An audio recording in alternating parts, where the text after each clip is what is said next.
Hello friends. अगर support and resistance का आपको सही से नॉलेज है, ट्रेंड लाइन कैसे ड्रॉ करना है आपको पता है, तो मार्केट से पैसा बनाना बहुत ही आसान है। तो देखते हैं कि हमने जो ट्रेंड लाइन मार्क की थी और सपोर्ट रेजिस्टेंस मार्क की थी उसके हिसाब से मार्केट ने आज कैसे काम किया। तो शुरू करते हैं आज का मार्केट एनालिसिस। सबसे पहले देखते हैं कि 5 मिनट का पहला कैंडल हमारा कैसे बना। तो पहला आप कैंडल देखेंगे 5 मिनट का, तो ऑलमोस्ट डोजी टाइप का था, राइट। उसके बाद में क्या हुआ है, ये कैंडल के बाद में नेक्स्ट कैंडल जो अपना बना उसने उसका लो ब्रेक किया, राइट। और यहाँ पे अपना जो डे हाई का सपोर्ट था वहाँ पे उसने सपोर्ट लिया। बाद में उसे वापस ऊपर जाने की कोशिश की और अपना जो रेजिस्टेंस था 38,140 वहाँ पे वापस वो नीचे आया। तो यहाँ पे एक अच्छे से प्राइस एक्शन बन गया था। तो यहाँ पे आपको दोस्तों देखना कि जो पहला 5 मिनट का कैंडल है उसका लो ब्रेक हो गया है और वापस उसके हाई के पास नहीं गया है। दूसरी बात, अगर उसका हाई तोड़ता है तभी हम लोग बुलिश जाएंगे, अदरवाइज हमको बुलिश जाने की ज़रूरत नहीं है, राइट। तो कभी भी ये जो 5 मिनट का कैंडल होता है तो वो टूटता है तो वापस एटलीस्ट उसके हाफ तक तो प्राइस जाता ही है फॉर रिट्रेसमेंट। तो यहाँ से वो हाफ तक की लेवल तक तो गया ही है। बाद में वापस प्राइस एक्शन बना, वापस जब ये लेवल टूटा है अपना, राइट, तो अपने लिए पुट बाइंग का एक ऑप्शन बन रहा था अच्छे से। अभी यहाँ पे आपको अगर ट्रेड लेना था तो हम लोगों ने ट्रेंड लाइन मार्क किया था, राइट। तो मैंने आपको क्लियरली बताया था अगर ये ट्रेंड लाइन के नीचे आता है तभी हम लोग पुट बाय करेंगे, उसके पहले नहीं करेंगे। तो एग्जैक्टली वैसे ही हुआ है। पहले का एंट्री तो अपना यहीं पे बन रहा था, राइट। जैसे ही यहाँ पे प्राइस एक्शन बना तो यहाँ पे आप एंट्री कर सकते थे, ओके। आपका टारगेट क्या होता कि भाई ये ट्रेंड लाइन के पास में है अगर सपोर्ट लेता। लेकिन क्या हुआ, यहाँ पे सपोर्ट लिया ही नहीं है, सीधा मार्केट यहाँ से फॉल चालू हो गया। तो ये जो फॉल कहाँ तक गया अपना हम देखेंगे तो ये ऑलमोस्ट गया था अपना 37,250 के आसपास में। तो हम लोगों ने कौन कौन से लेवल मार्क किए थे वो पहले देख लेते हैं बॉटम साइड के ऊपर। तो अपना पहला जो टारगेट था बॉटम साइड के ऊपर अगर लेवल ब्रेक करता है, तो अगर हमने को यहाँ से अगर लेवल ब्रेक करता है तो अपना ये तो टारगेट था, राइट। उसके बाद में क्या था टारगेट, अपना नेक्स्ट टारगेट था 37,540, राइट। तो ये जो कैंडल बना था 5 मिनट का उसने तो ये लेवल को तोड़ ही दिया, सपोर्ट ही लिया नहीं, तो हमारे लिए वापस नेक्स्ट टारगेट आ रहा था 37,540। वो लेवल भी मार्केट ने क्या किया, सीधा ब्रेक कर दिया। तो कभी भी मार्केट जब गिरता है तब वो कब किसी भी सपोर्ट को भी रिस्पेक्ट नहीं देता है और सीधा फॉल देता है। तो उसने एग्जैक्टली कहाँ पे सपोर्ट लिया वो देखते हैं। तो आप यहाँ पे देख सकते हैं कि उसने सपोर्ट लिया था 37,250 के पास में, राइट। तो 37,250 के पास में सपोर्ट क्यों लिया, तो उसका एक रीज़न क्या है कि जब लास्ट टाइम मार्केट गिरा था तो कहाँ पे सपोर्ट लिया था उसने, आप देखोगे तो यहीं पे सपोर्ट लिया था, राइट। तो ये लाइन जो अपना है क्लियरली एग्जैक्टली वहीं पे सपोर्ट लिया और वहाँ से उसने वापस रिवर्सल दिया प्राइस ने। और प्राइस ने रिवर्सल देके वापस कितना पॉइंट ऊपर गया, वहाँ से भी ऑलमोस्ट आप देखोगे तो जस्ट अराउंड 500 पॉइंट के आसपास में वापस से उसने वहाँ से रिवर्सल दिया था। 37,250 से लेके वापस 37,750 के आसपास में प्राइस गया था अपना। यहाँ आज मार्केट ने हमारे जो लेवल्स थे उसको बहुत बढ़िया से फॉलो किया है। अगर आप बॉटम का आपका मॉर्निंग का पुट बाइंग का तो अच्छे से बन ही गया था ट्रेड, राइट। ये वाला जो तो ट्रेड था ही। उसके बाद सेकंड टाइम क्या हुआ था आप देखोगे तो यहाँ पे थोड़ा मार्केट वॉलेटाइल रहा था, लेकिन यहाँ पे अपना जो सपोर्ट था 37,540 वहाँ पे उसने सपोर्ट लेके सस्टेन करके वापस ऊपर का मोमेंटम दिया। तो ये एटलीस्ट यहाँ तक का टारगेट भी हम लोग आराम से अचीव कर सकते थे as a call buying, right.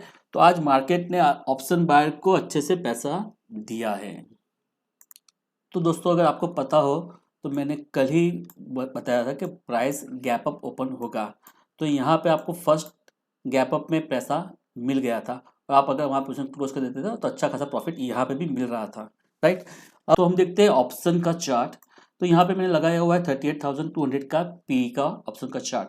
तो जनरली मैं जो प्रीफर करता हूँ ऑप्शन के चार्ट के ऊपर मेरे पास एक होता है 5 EMA का लाइन और दूसरा होता है 20 EMA का लाइन। जो ब्लैक वाला लाइन दिख रहे हैं आप वो अपना है 20 EMA का लाइन, राइट। और जो रेड वाला है वो अपना 5 EMA का है और मेरे पास होता है RSI, राइट।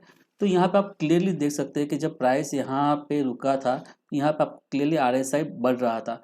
तो आप जैसे ही ये यहाँ पे ब्रेक किया प्राइस ने आप यहाँ पे एंट्री कर सकते थे और यहाँ पे प्राइस ऑलमोस्ट था 200 के पास में, और वहां से उसने टारगेट कितना दिया है आप देखोगे तो ऑलमोस्ट इज 1000 के आसपास में उसने मोमेंटम दिया था। देखिए यहाँ पे ऑलमोस्ट 1000, राइट। तो उतना मोमेंटम दिया था उसने जस्ट 1 घंटे के अंदर ही। एटलीस्ट आप यहाँ तक का मोमेंटम तो कैप्चर कर सकते थे, ये लेवल जो था, क्योंकि यहाँ पे रेजिस्टेंस था एक। तो आप यहाँ से 200 से लेके ऑलमोस्ट 600 के पास का टारगेट तो आराम से ले सकते थे एज अ ऑप्शन बायर। तो आज मार्केट ने अच्छे पैसा दिया है ऑप्शन बायर को। अब देखते हैं कि मार्केट कल कैसे काम कर सकता है।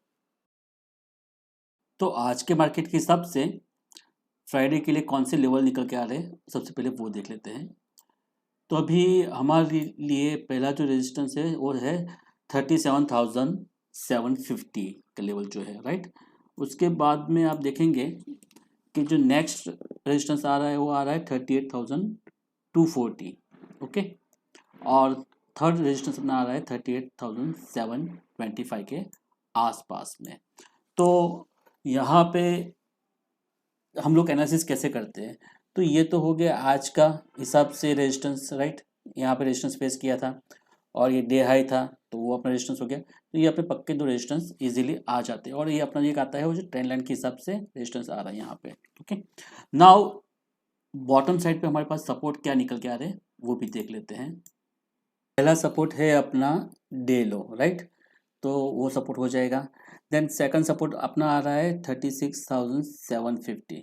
तो दो सपोर्ट हमारे पास हो गए, डे लो जो था 37,250 एंड दूसरा सपोर्ट जो है 36,750, राइट। तो ये दो सपोर्ट लेवल निकल के आ रहे हैं।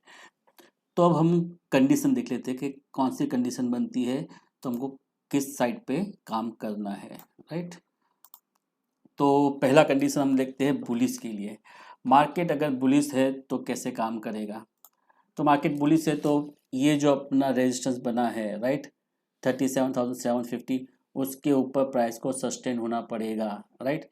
अगर प्राइस यहाँ पे कहीं पे ओपन होता है, यहाँ पे सस्टेन करता है, तभी ये ऊपर मोमेंटम दे सकता है। तो यहाँ पे 1-2 घंटा सस्टेन करता है तो ऊपर का मोमेंट आ सकता है, लेकिन उसके चांसेस बहुत ही कम है। तो कल मार्केट साइडवेज रहने की संभावना कहाँ तक है, तो ये जो अपना जोन बन के आ रहा है, राइट, ये वाला जोन वो आ रहा है अपना साइडवेज वाला जोन। तो जब तक प्राइस इसी जोन में है तब तक साइडवेज है, इसके ऊपर है तभी बुलिश है, और इसके नीचे है तो ऑब्वियसली नेगेटिव है, बेरिश है। तो साइडवेज के लिए भी हम लोगों ने बता दिया जोन कौन सा जोन है। अभी देखते हैं बेरिश के लिए, जिसकी संभावना सबसे ज़्यादा है कल के लिए। तो हम लोग ने ऑलरेडी एक ट्रेंड लाइन मार्क किया हुआ ही है, तो प्राइस इसी ट्रेंड लाइन के नीचे खुलता है, और जो मोस्ट ऑफ चांसेस दिख रहे हैं तो गैप डाउन की चांसेस ज़्यादा दिख रहे हैं। तो प्राइस यहीं पे खुलता है और नीचे सीधा भागता है, तो हमारे लिए क्या होगा, हमको सीधा यहाँ पे पुट बाय करना है, और हमारा टारगेट हो जाएगा 37,250 पहला, राइट। और वहाँ पे भी अगर अच्छे से प्राइस एक्शन बन के दूसरी बार ब्रेक करता है तो अपना नेक्स्ट टारगेट क्या आ जाएगा यहाँ पे 6,750, राइट। तो ये दो टारगेट अपने पास आ जाएंगे बॉटम साइड के ऊपर। कल के लिए हम लोग मार्केट में थोड़ा बेरिश रहेंगे, लेकिन बेरिश की संभावना क्या है, सबसे पहले पहले 5 मिनट की कैंडल बननी चाहिए नेगेटिव। वो बनती कहाँ पे है वो भी इम्पोर्टेंट है, बराबर है। तो वो कहाँ बननी चाहिए वो देखते पहले तो। यस, अगर मान लीजिए कैंडल यहाँ पे बीच में बनती है कहीं पे, राइट, तो यहाँ पे हम लोग देखेंगे कि वो बुलिश है या बेरिश है। अगर मान लीजिए बुलिश बना है तो वापस प्राइस इसी लेवल के पास में रेजिस्टेंस फेस करने के लिए जाएगा, ओके। बाद में फिर वो नीचे आता है तो आपके लिए टारगेट आसान से आ जाएगा। लेकिन पहला 5 मिनट का कैंडल हम लोग देखेंगे बुलिश है या बेरिश है। अगर मान लीजिए कि पहला 5 मिनट का कैंडल जो अपना है वो बन गया है बेरिश बना है, तो हम आराम से ये टारगेट इजीली ले सकते हैं, राइट। और यहाँ पे मान लीजिए कि आने के बाद में प्राइस सस्टेन करता है और रिवर्स लेता है यहाँ पे, तो वापस हमारा टारगेट आ जाएगा ये रेजिस्टेंस 37,750। तो हमारे लिए कल ये दो जो लेवल बने हुए हैं बहुत ही इम्पोर्टेंट है। उसके आसपास में ही हमको देखना है कि प्राइस कैसे बिहेव कर रहा है, और उसके अकॉर्डिंगली हमको कल ऑप्शन को बाय करना है, कॉल बाय करना है, पुट बाय करना है, वो डिसीजन हम उसके बेस पे ही लेंगे। अब देखते हैं ऑप्शन चेन का जो डेटा क्या बन के आ रहा है। तो यहाँ पे आप देखेंगे 38,000 38,000 के पास में कॉल राइटिंग अच्छे से हुई है, 15 लाख के आसपास में। इवन 38,500 है, वहाँ पे भी 18 लाख के आसपास में कॉल राइटिंग हो चुकी है। लेकिन पुट साइड पे देखेंगे तो पुट साइड पे 37,500 के पास में इतनी पुट राइटिंग नहीं हुई, अराउंड 9 लाख के आसपास में है, और 37,000 के पास में भी अराउंड 8 लाख के आसपास में ही है। तो यहाँ पे पुट राइटर थोड़ा कमज़ोर दिख रहे हैं कंपेयर टू कॉल राइटर। तो वो क्या हमको संकेत दे रहा है कि भाई मार्केट बेरिश होने की संभावना ज़्यादा है। तो as per the option chain भी हमको मार्केट बेरिश दिख रहा है। तो कल मार्केट में 37,500 और 38,000 ये दोनों लेवल्स इम्पोर्टेंट है, जैसे मैंने आपको बताया था। तो आज की इस वीडियो में इतना ही। अगर वीडियो अच्छा लगा है तो लाइक करें, शेयर करें और चैनल को ज़रूर से सब्सक्राइब करें। तो thank you very much. Bye bye for now.